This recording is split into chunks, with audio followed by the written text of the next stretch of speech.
And we start in KwaZulu-Natal, where Premier Ntuli has sent his condolences to the family that lost their loved one in the uMshwathi municipality floods. He says he made the comment, earlier today when he was addressing a briefing surrounding the scourge of gender-based violence cases in the province. Watching the story for us is SABC News reporter Simphiwe Makanya, who joins us now live. And Simphiwe, what else did the Premier have to say about the flooding?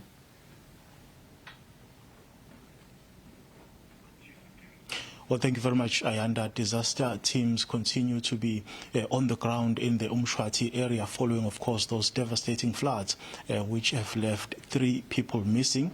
The update that we got from the Department of Cooperative Governance and Regional Affairs earlier on was that one body has since been retrieved.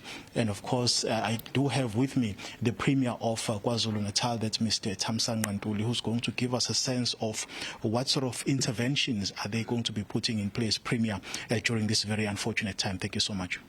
Well, it's quite very unfortunate indeed for the people of KwaZulu-Natal and the families that are affected, that we are continuing to lose lives when there is heavy rains.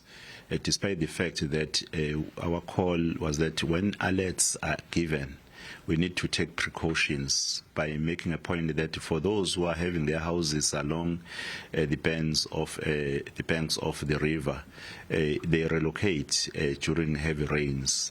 Hence, now we have seen some tenants in the Ntuli family being washed away by the flooding river while they were in house. But government is on the ground to search for the 2 bodies, and we are continuing, in fact, to also assess the extent of the damage, because also the properties were affected.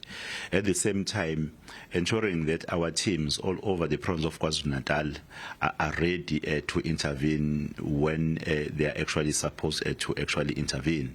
We are, however, sending a strong message to our citizens that please listen to the alerts and heed the advices.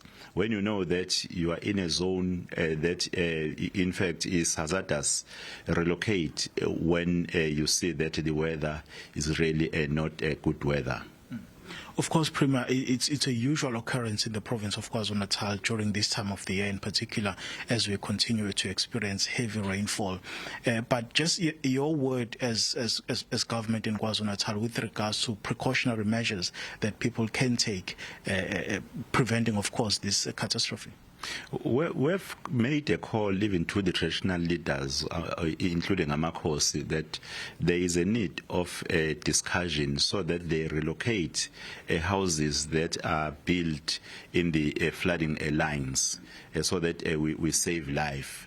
But also the behavioral pattern during the difficult weather conditions, they need to listen to the guidance that is being given by COGTA, by the disaster center in the main, and even other institutions that we have in the province that are giving alerts, the weather service authorities that are normally giving the alerts. If they can heed the guidance that is being given, such as not crossing the flooded river, even when you are driving, not driving during the unfortunate weather condition, those legal advices are quite very important.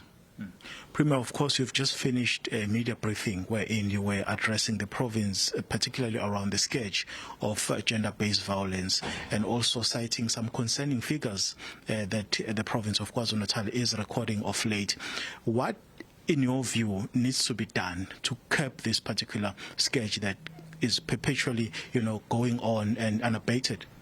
It's unfortunate that we had to sit here with the police addressing a matter that we have been trying to engage the society at large about it, that we need to stand together to end the scourge of gender-based violence, which is directed to women and children in the main, because they are mostly the most victims. I've attended funerals of victims of gender-based violence, especially during this season.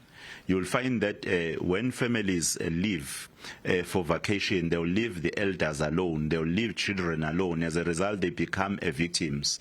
Even when we know that there were a problem of GBVF now, you'll find some parents not looking after their children. They play in areas which is shady, where they may become victims.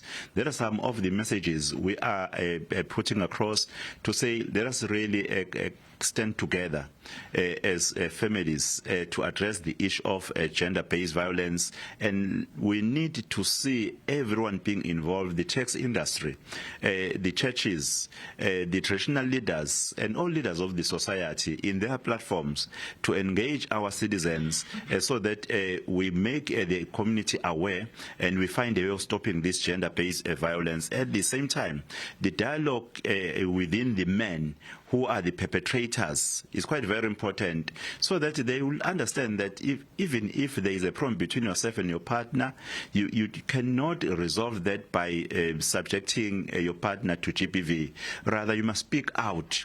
We need to ensure that platforms for men's dialogue, in fact, they are all over the province as a way of trying to curb this scourge of gender-based violence. At the same time, our message is clear, that the police are waiting for the perpetrators to arrest them. That is why we are with the Major General Kopel today to say it's unfortunate that we still experience this, and it must come to an end. I appreciate your time, Premier. As you said, let's bring in now Major General Anthony Gopal, who represents SABC in KwaZulu-Natal. Major General, a number of districts have been cited as problematic, particularly the Pietermaritzburg one, as well as the King Cetshwayo district. As police on the ground, what are you going to do differently to address this particular crisis? Well, thank you to your viewers as well. Well, we're emphasizing and we continue to do the community engagements, as the Premier is saying, talking to communities. But I want to emphasize the point that we're going to continue to arrest those perpetrators, especially the GBV. So if you want to make miserable your family's lives and your children's lives during the festive period, we're not going to spare you in terms of arrest. We have cited many, many cases where we have been also delayed on arresting perpetrators. We have enhanced that capacity, and we're talking to detectives, we're talking to stations, that the courts are even available. There will be special courts where we are going to go and oppose bail. So if you're going to continue to behave the way you're behaving, definitely you will not spend Christmas in any tavern or shebeen, because you will be behind bars during those days. Appreciate your time. Thank you so much. That is Major General Anthony Gopal there, Inanda, saying that KwaZulu-Natal would be clamping down on those involved in incidents of gender-based violence. It's over to you in studio for now. All right, Simphiwe Makanya live to us there from Durban. Thanks very much indeed.